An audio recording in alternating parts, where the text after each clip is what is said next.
মহরমের নবমীর রাতে প্রতিবারের মতো এবারও তাজিয়া কাঁধে নিয়ে চাঁচলের রাজবাড়িতে পৌঁছলেন ইসলাম সম্প্রদায়ের মানুষ।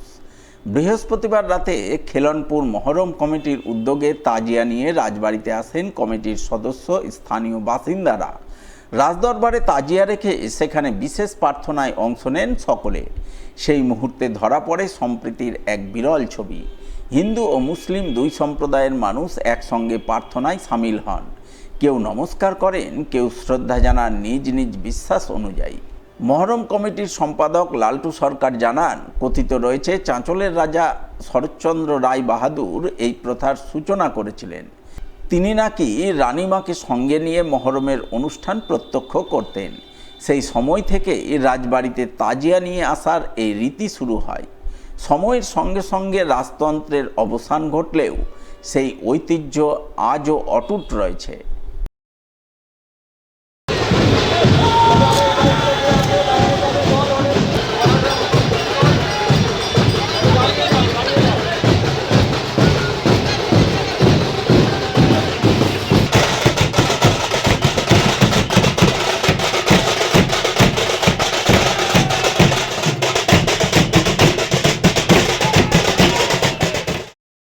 আমরা প্রতিবার নয়, প্রতিবার আসি। প্রাচীনকাল থেকে আমার দাদু জেঠা বাবারা গ্রামবাসী রাজা সাহেবের আমল থেকে চাঁচল পীরের মাজার যখন চালু হয় 6 বছর আগে থেকে আমরা এখানে তাজিয়ালি আসি।